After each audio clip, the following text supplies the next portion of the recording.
Good morning, everyone. I hope you like the background I've chosen today. I thought it'd be nice to get out and about. It's been such a lovely few days, hasn't it? So here we are, going into whatever week it is that we are in lockdown. Is it going into week 8? And of course, Friday, we remembered VE Day. I'm sure you all had a really lovely time. I've seen some great pictures of cakes and flags and some good music. I hope that if you haven't had a chance, that you look at the VA Day quiz that we did on Facebook Live. There's well over 200 people have watched that on Market Bosworth News. But it was a really special day, wasn't it?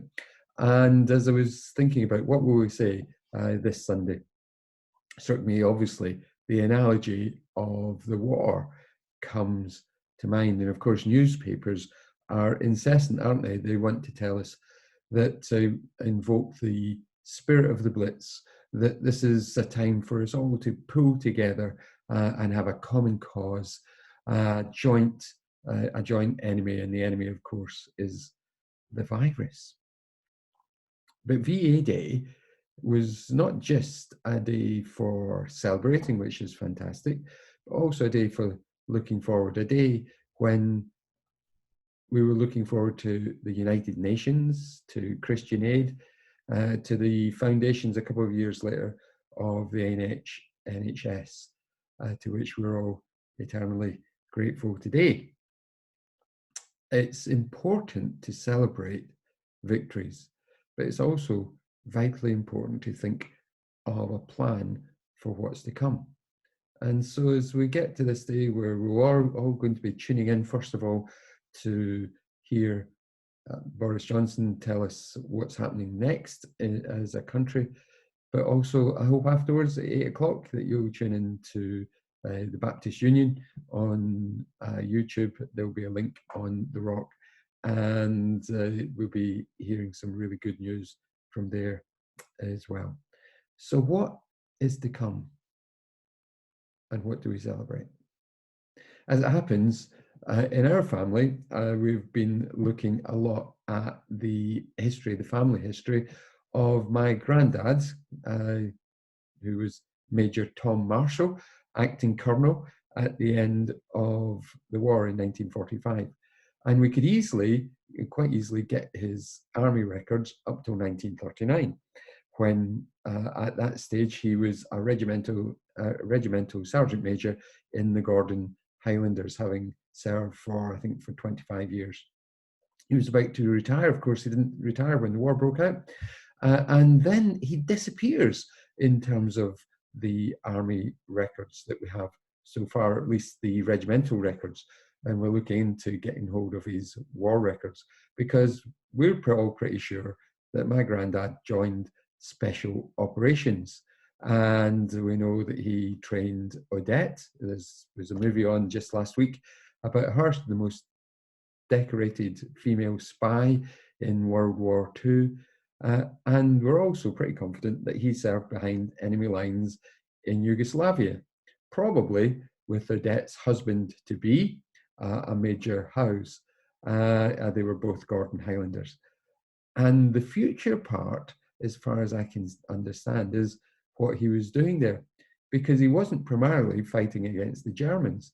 He was actually coordinating Yugoslavian forces under General Tito to avoid them becoming, yes, they were going to be communists, but that they would avoid being under the Soviet Union rule after World War II.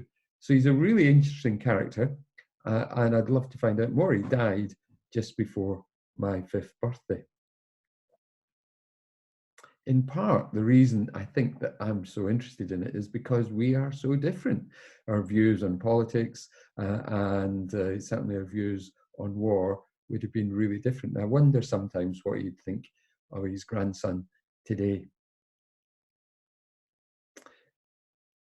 There is a lovely story that I must tell of what happened during the war. That in 1943, having been away for 3 years, he showed up in the harbour of Stonehaven Harbour, in a requisitioned submarine. Apparently, he'd requisitioned it from somewhere in the Mediterranean and showed up for Christmas with my gran and my mum. His two sons were off at war at the time. You know, stories of family, stories of our country at war are interesting, they are exciting, and they inform us, don't they? Paul wrote to the church at Ephesus that we've heard from June, and he wrote to encourage them as he was under house arrest. Probably he was chained to a Roman guard at the time, a Roman soldier. And he draws on the analogy of military and war. And he says that Christians are involved in a battle, they're involved in a war, but not with flesh and blood, but rather a battle in the spiritual realm. Paul goes on into detail about the nature of the conflict that we still face today. And he draws on a picture of a Roman soldier, and he describes in great detail something of the armour that the soldier wore. We've only got time to reflect on the broadest aspects of that today. But the first thing I want to note is that this was the Lord's battle. It starts the passage with, "Be strong in the Lord." This is not something we can do on our own, in our own strength. We are the Lord's, and it is his battle. And the second thing to look at is we're called to stand. We're not called to march. We don't need to go looking for the enemy because he is there in front of us. We're told to stand your ground, stand firm. Continually, we're to stand together.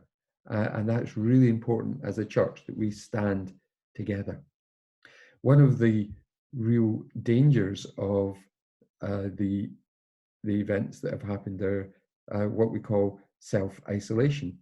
The very act of protecting oneself from the virus physically could have fatally wounded us spiritually. It's so important that we keep in touch and experiencing with those who are more easily isolated, for those that don't have access to the internet, for instance. And that's why it's good to be able to phone people and help them to listen in to the service. For many, it's more insulate than isolate. But we've found that with support, we can come through all of that. Now note in Paul's story in Ephesians that the armour is all defensive, every single piece of it, even the sword of the Spirit. A Roman short sword was a defensive weapon. And I also want you to note that there's no armour to the rear. There is no sense in which the army of the Lord is to turn and run, that we would have no protection in that regard. And the way that we defend ourselves is to defend together. The Romans formed a solid wall of armour, and that was the way that the Roman soldiers defended against the enemy.